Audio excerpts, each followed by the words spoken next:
apologetics must be a part of church discipleship. That's why morality is relative in Americans throughout the West today, because man now determines truth. And I believe that that's why the nation is in the state it's in, because they don't know the Word of God, and because the church has failed, in a sense, to hold forth the Word of God in the midst of a crooked and perverse generation. Welcome to Heritage of Truth. Today we welcome back Kevin Sorbo. Hi, Kevin. So glad to have you back. Good to be here, and thanks for having the time for me. Oh, absolutely. First off, I want to thank you and Sam for your beautiful prayer at the return on Saturday, the 26th. That was beautiful. I'll tell you, that whole weekend was amazing. I mean, it was incredible. I got to speak Friday night. They wanted me to talk about Hollywood, obviously, and the media, and what the impact it's had on the movies that I do and the life that I lead compared to what the life that Hollywood leads, I guess. Yeah. And something hit me at the very end of it, because it's a political season. When I finished, I said, "I'm Kevin Sorbo, and I approve this message." So that was great. It got a big laugh. I said, "God bless," and I walked off stage. But it was fun to be part of that. And everybody, I don't think people realize. Number one, I think they had upwards to like 60,000 people both days just in front of us. And I heard that up to 500 million people were streaming it around the world from the numbers I got yesterday, which is unbelievable. It's wonderful. And, but people had this giant clock in front of us that people couldn't see, because they said, "You get 4 minutes for this, or you get 2 minutes for that." So I mean, you can't help but look down. But it was wonderful. And the night before, I got to have dinner with Dr. Franklin Graham and Ben Carson. I mean, the Reverend Franklin Graham, and it was just cool. It was just a very good experience, and I got to meet Michael Smith, who I'd never met before, and Daniel Goki. I'm a big fan of their music, so it was a pretty blessed weekend for me. Oh, wonderful! Well, it was a blessing to all of us who got to watch it streaming. Yeah. I wish I could have been there, but you know what? We got lucky too, because it was cloudy the whole time. It sprinkled a little bit on Friday, but thunder. But it stayed really nice. It stayed very nice. And it was upwards to 100,000 people that walked with Franklin Graham's group, which was pretty incredible. We saw them going by over to the right of the side of the stage. And I said, "We are done. Come join us over here." I'm yelling at them. But it was good. That's great. That's great. Well, you have a new movie coming out in theaters on November 19th for one night only, called Against the Tide. And I've watched it twice. It is a wonderful movie, and I'm so glad you made it. So can you tell us why you decided to make this movie and how you got involved? I love documentaries. I find them very educational and very informative, and I've always enjoyed doing them and watching them. And for some reason, in the last couple of years, I've been doing many of them. I've got about 4 of them in the can right now, and I got 3 more lined up next year. And when I was approached by this with Stephen Huff and his team, I knew of John Lennox, but I'd never met him. So I got to meet him at Stephen Huff's house. We had a great conversation. I went to Oxford, England for 3 weeks there, where John is from. He was a math professor at Oxford University. He holds like 5 doctorates and speaks like 6 languages. I mean, it's just crazy. And from there, we went down to Israel for 2 weeks as well. So we shot 5 weeks over this. I'm on camera with him, but I'm also the narrator of it. But it's driven by John, who's just an amazing guy who loves God. He's a very, very intellectual man about the Bible. He's an apologist. He's debated the great atheists of the world, like Dawkins and Hitchens. And when you watch these previous parts of his life and these debates, you see these people get so angry and so upset at John, and he just sits there and is so loving and so kind and kills them with facts and truth and intelligence and, more than anything, humor. And it's just fun to watch him. It reminds me of the movie God's Not Dead I did, when the student says to me in the movie, he goes, "Why do you get so angry about something you don't believe in?" So that was one of my favorite lines in that movie. It was wonderful to be part of that. Why do you think it is so many Christians fear conversations about science and faith? I think a lot of them are probably like me. We're not educated enough in it. This is a movie where, boy, take notes and watch it multiple times. We need to become more weaponized in what the Bible is saying, and the reality of God and the reality of Jesus. And a lot of times with atheists that I've met we get discussions, all they say is science. Well, science proves it. I go, how does it prove it? And they don't have answers themselves. They're just as uneducated as anybody else. And when push comes to shove, a lot of times they just say, you're wrong, and they walk away. And I go, how am I wrong? So it's interesting. And I realize there's good debates on both sides to say that, but there's great debates to say that God does exist.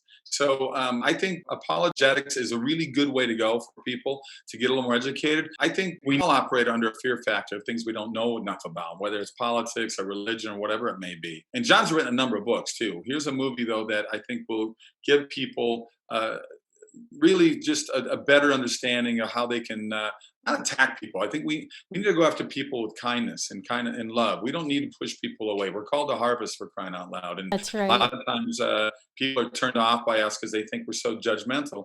And I'm not saying that isn't true in the religious world. We're the ones who we need to look at the log in our own eye and be a little more forgiving and not be so like you're wrong and I'm right mentality. Approach people with love in your hearts and kindness in your hearts, and you'll get a lot more bees with honey, as my mom and my wife always say to me too. Talk about the locations for the film. It was so neat to see them in the movie. Oxford and Israel. Oxford, with all the universities there, it's just like a Kodak moment every corner you turn to. But I still think one of the coolest things, I'd never been to Israel before, and I've been one more time since we shot. My wife and I took a group there called Follow in the Footsteps of Jesus, with a group of 50 last year in July. And but when I was with John, we got to go to locations that tourists don't get to see or get to do. I got to stand where Pilate was when he said, which one should I set free and which one should I crucify? And the throngs below said, crucify Jesus. I got to stand on that balcony. You're not allowed to stand up there. I mean, it's like hallowed ground. And when I got up there, the guy who let me up, who was a Muslim turned Christian, said to me, he goes, they never let anybody up here. For you to stand up here is unbelievable. Yeah, he didn't even walk out. Wow. But when I got off the elevator, he stayed right there. He didn't even come out there. And I got to walk out there because now they have an artist's rendition of what it used to look like in the big open fields. And now they've built a church over the top of it, much like they did at the Mount Olive there. So that gave me goosebumps to stand on there and think back 2,000 years ago what was taking place. Mm. So what place meant the most to you? I got to go into the tomb where Lazarus was, where he was buried, and he was risen from the dead. I mean, to physically go down inside that area and just be down there really by myself at first before one camera guy came down. They kept it just myself and a camera guy as I sort of looked around. There were a number of areas where they buried people. It wasn't a tomb just for one person. There was multiple areas where they put the remains. And to think that he walked out of that same thing, that was pretty cool. Another great experience is when I went back the second time with my family and the group we took was as we all got back. I mean, I'm a Lutheran. I got baptized when I was 3 weeks. I have no memory of it, of course. So I got baptized again right there in the Jordan River, and I got to dip every one of my family members, my 3 kids, my wife, in that river while the pastor gave the speech. It was pretty neat. Oh, wow. That's great. Yeah, I've been baptized in the Jordan too. That's pretty cool. Yeah, it really is. Mm-hmm. Do current scientific discoveries strengthen your faith? Oh, no question. I mean, I've always had faith, I mean, I had an incident happen to me at the end of season 5 on my series Hercules. I got very sick where, unbeknownst to me, the doctors had an aneurysm up here. And when it opened up, I suffered 3 strokes. And it took me 3 years to fully recover from that. And I wrote a book called True Strength that deals with that. But I have a follow-up book with my wife called True Faith. Now they brought up faith. And I've always had faith, but I never really needed it until that happened to me. So it's interesting to see more and more things being proven out of the Bible, because so many people think, oh, it's just a myth. It's just a myth. Well, there's another documentary that I narrated a couple of years ago called Patterns of Evidence, Exodus. And Tim Mahoney spent 10 years in Egypt through archaeological digs to prove the Exodus happened. That's a wonderful film. Where the atheists go, oh, darn it, they proved something again. So it was wonderful to be attached to that. I'm not on camera, it's all Tim, but they had me come in and do the narration for it. So I think people need to check that one out too. Oh, yes. Yeah, we've actually had Tim on our show, yeah. And it's a great movie. You've been outspoken about the challenges of being a Christian and a conservative in Hollywood. Has it improved at all? No, it just seems like there's more anger and hate out there. My agent and manager let me go a long time ago. But being a Christian, being a conservative in Hollywood is like being a double leper. You know, people don't want to touch you at all. Thank God another door opened, and that was a faith-based world and family-friendly world. And all my movies aren't necessarily faith-based movies. I want to do movies that aren't like beating you over the head and say you better become a Christian. I want to do movies that, like my movie Let There Be Light, or you look at Green Book, which is an amazing movie, or Blind Side. These are movies that bring in people from all walks of life, and but the message of love and hope and redemption are in those movies. And I have 3 new movies coming out that have those elements in them. So once we decide to open up the world a little bit more, hopefully those theaters will open up and we'll get the movies out. And one of them is Faith Under Fire, right? Yes, one is, well, actually that's the 4th one. That's the other one I'm talking about. I was thinking of, well, I directed one called Let There Be Light, but Faith Under Fire, I play a doctor. It's a story about a little girl. Wonderful, touching movie.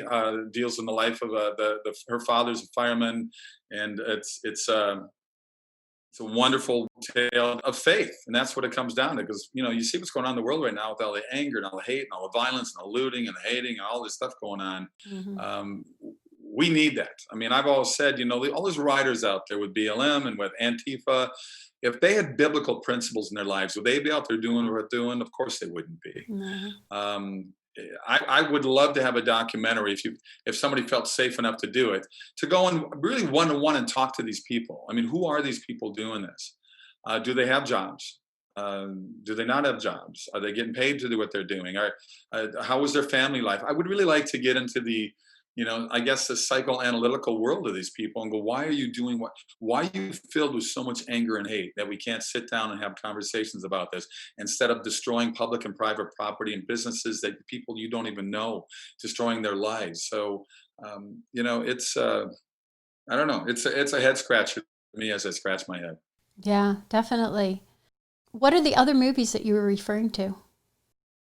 Well, Let There Be Light. Let There Be Light, we screened at NRB a couple of years ago. It had almost a 4-month run in the theaters. Did very well. It's streaming on Amazon. You can go to kevinsorbo.net if you want an autographed copy of any of my DVDs or books. You can go there as well. But the other one I just finished directing, because I directed Let There Be Light as well, is called Miracle in East Texas. It's a wonderful story set in 1930, a true story about 2 con men that would woo widows out of their money on fake oil wells out through Oklahoma, Texas. True story. Oh, wow. And they actually strike oil in Kilgore, Texas. Ends up being the largest oil find in the history of the world. So it's a movie. It's got a lot of laughter in it. It's got, I'm in it, my wife's in it, but Lou Gossett Jr. is in it. Tyler Main's in it. John Ratzenberger's in it. It won all kinds of awards. It was supposed to come out in July, and then COVID hit. So hopefully next year that'll come out. Another one called One Nation Under God. And that's a high school drama, and I get to play a nice teacher instead of a bad professor in that one. And it's about I hold a debate class, and it's about putting that phrase back into our Pledge of Allegiance. And then the other one is called The Girl Who Believed in Miracles, or The Mustard Seed. They may change the title, I don't know, but it's a wonderful family movie again, and we're hoping that one comes out possibly in November as well. I'll get more information on that soon. And I just got funded, thank you God, from my next movie. And I'm doing the next Left Behind movie. I'll be directing it as well. Oh, great. I was wondering if they were going to do another one. Yeah, they approached me a long time ago, and like I said, it's like pulling teeth to raise money. I do these $3 or $4 million movies. Hollywood does $300 million movies that has a lot of violence and anger and destruction in it. I do movies that have a good message in them, and it's like pulling teeth. And I get stopped all the time. People, please make more movies like this. Well, number one, help me find investors for these movies, because I guarantee you'll get your money back. I just do $3 or $4 million movies. I'm not doing these big budget ones. But we need voices, because we don't have the money to promote these things. Right. When Hollywood has spent $100 million, you'll see the trailer in every football game and basketball game. We need strong word of mouth. These movies, unless they get supported, they'll pull them out of theaters. Theater owners don't care what movies there, as long as they put people in the seats and sell popcorn and sodas. They don't care. Right. So we need people to get out there, and churches, people that want good movies. Not, like I said, they don't have to be faith movies, just good movies with good positive values in them. We need people to support these movies, so they won't get out there. I absolutely love that John Lennox movie. That is so good. It is good. It is and so good. And the locations are beautiful, and it's, once again, we just got to hope people get out there and support them. That's right. That's right. And I don't think most people realize it. A lot of times they'll say, well, I'll wait until the DVD comes out. And that doesn't help us support the movie at all, right? Not very much at all. And we need the Christian base to get out there and vote. There's a lot of people who do not vote in the Christian world. Look at what's going on, guys. Mm-hmm. Get out and vote. Yeah, absolutely. Yep. Do you have any last words you'd like to leave about either the movies or about just anything that you're doing? Well, you know what? More than anything, I appreciate everyone's support in these movies. We do get out there. And there's so much, the political correct world has gotten so insane. And I remind pastors, you work for God, politics, and religion do overlap. Our country is founded in Judeo-Christian values. And our laws are based off the Bible. That's just the way it is, and that's the reality of it. So I hope people keep, sticking to their guns and not being intimidated or being afraid of expressing their views. That's right. Yeah, we have to stand. If we Yep. don't stand, then there's no hope, Yep. except for Jesus. That's right. Thank you so much. Again, your website is KevinSorbo.net. .net. Okay, KevinSorbo.net. KevinSorbo.net. And thank you so much again for being our guest. Really, really appreciate it. Thank you. Thanks for your time. John, I sense that you truly believe this. I'm convinced of it, not simply as a Christian, but as a believing scientist.